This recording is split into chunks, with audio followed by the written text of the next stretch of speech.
बिस्मिल्लाहिर्रहमानिर्रहीम। आज का हमारा टॉपिक है ट्रांसक्रिप्शन। ट्रांसक्रिप्शन ऐसा प्रोसेस होता है जिसमें डीएनए के स्ट्रैंड से इंफॉर्मेशन लेके मैसेंजर आरएनए बनाया जाता है। इस प्रोसेस में जो एंजाइम मेनली इन्वॉल्व होता है उसे आरएनए पॉलीमरेज कहते हैं। और जो प्रोकैरियोटिक ट्रांसक्रिप्शन है उसमें एक ही टाइप का आरएनए पॉलीमरेज इन्वॉल्व होता है जो कि उसका मैसेंजर आरएनए बनाता है, राइबोसोमल आरएनए बनाता है और टीआरएनए बनाता है। जबकि जो ट्रांसक्रिप्शन का प्रोसेस है वो यूकैरियोट्स के अंदर कॉम्प्लेक्स होता है as compared to the prokaryotes.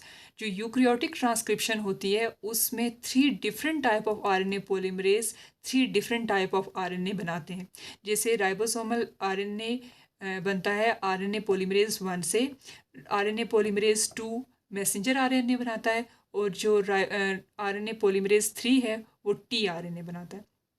Transcription का प्रोसेस न्यूक्लियस में होता है और जब ट्रांसक्रिप्शन हो जाती है मैसेंजर आरएनए बन जाता है तो वो साइटोप्लाज्म में मूव करता है जहाँ पे मैसेंजर आरएनए की इंस्ट्रक्शन के अकॉर्डिंग प्रोटीन की सिंथेसिस होती है with the help of ribosome. जबकि प्रोकैरियोट्स के अंदर न्यूक्लियस प्रेजेंट नहीं होता तो ये सारा प्रोसेस जो है वो साइटोप्लाज्म के अंदर होता है।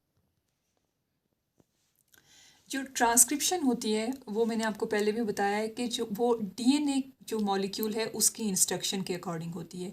लेकिन डीएनए मॉलिक्यूल में से सिर्फ एक स्ट्रैंड ही ट्रांसक्राइब होता है यानी 3 प्राइम टू 5 प्राइम एंड। जो 3 प्राइम टू 5 प्राइम एंड होता है उसके ही कम्प्लीमेंट्री मैसेंजर आरएनए बनता है। इस 3 प्राइम टू 5 प्राइम जो स्ट्रैंड है उसे टेम्पलेट स्ट्रैंड या एंटीसेंस स्ट्रैंड कहते हैं। जो 5 प्राइम टू 3 प्राइम स्ट्रैंड होता है उसका ट्रांसक्रिप्शन में कोई पार्ट नहीं होता और इसका जो सीक्वेंस है वो मैसेंजर आरएनए के सीक्वेंस जैसा ही होता है एक्सेप्ट इसमें थायमीन की जगह यूरेसिल होता है और इसे कोडिंग स्ट्रैंड कहते हैं या सेंस स्ट्रैंड कहा जाता है। जो ट्रांसक्रिप्शन है उसकी बेसिकली 3 मेन स्टेजेस होती हैं, इनिशिएशन, इलोंगेशन एंड टर्मिनेशन। सबसे पहले हम देखते हैं initiation of transcription. Initiation of transcription में जो पहला स्टेप होता है वो होता है रिकग्निशन ऑफ प्रोमोटर सीक्वेंस। यानी 3 prime to 5 prime end of DNA molecule पे एक स्पेसिफिक साइट होती है, एक स्पेसिफिक सीक्वेंस होता है जहाँ पे RNA polymerase along with the sigma factor bind करता है और ट्रांसक्रिप्शन स्टार्ट होती है। जो आरएनए पॉलीमरेज है उसे हॉलो एंजाइम कहा जाता है। हॉलो एंजाइम वो एंजाइम होता है जब किसी भी एंजाइम के साथ कोई भी को फैक्टर अटैच हो।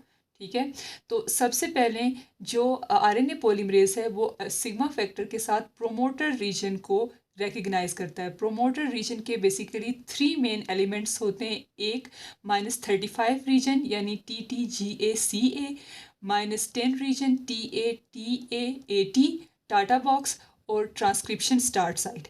अगर यही चीज़ हम यूकैरियोट्स के अंदर देखें तो ये जो साइट्स हैं वो -75 और -25 रीजन पे होती हैं। -75 और -25 का मतलब ये है कि ट्रांसक्रिप्शन साइट से तकरीबन 25 न्यूक्लियोटाइड पीछे या फिर 75 न्यूक्लियोटाइड पीछे। और जब यही चीज़ हम देखते हैं प्रोकैरियोट्स के अंदर तो उसमें भी -10 रीजन का मतलब ये है कि जो ट्रांसक्रिप्शन की स्टार्ट साइट है यानी जहाँ से जीन का सीक्वेंस स्टार्ट होता है जिसका मैसेंजर आरएनए बनता है उससे तकरीबन 10 न्यूक्लियोटाइड्स पीछे। और -35 रीजन का मतलब ये है कि 35 न्यूक्लियोटाइड्स पीछे। यहाँ पे RNA polymerase basically sigma factor के साथ बाइंड होता है और ये चीज़ सिग्नल होती है for the start of transcription. जब जो प्रोमोटर रीजन है वो रिकग्नाइज हो जाता है तो जो सिग्मा फैक्टर है वो आरएनए पॉलीमरेज से डिसोसिएट हो जाता है और उसके बाद जो ट्रांसक्रिप्शन है उसका नेक्स्ट फेज आता है जिसे इलोंगेशन कहते हैं। इलोंगेशन फेज में आरएनए पॉलीमरेज डीएनए स्ट्रैंड के न्यूक्लियोटाइड के against matching RNA nucleotides add करता है और इस जो न्यूक्लियोटाइड्स हैं वो बेसिकली इसके 3 प्राइम एंड में मैसेंजर आरएनए के 3 प्राइम एंड में इनकी एडिशन होती है और जो मैसेंजर आरएनए है बेसिकली उसका सीक्वेंस इलोंगेट करता है। जब डीएनए की अनबाइंडिंग होती है और मैसेंजर आरएनए बनना शुरू होता है तो ये जो स्ट्रक्चर बेसिकली मॉलिक्यूलर स्ट्रक्चर जो बनता है इसे ट्रांसक्रिप्शन बबल कहा जाता है।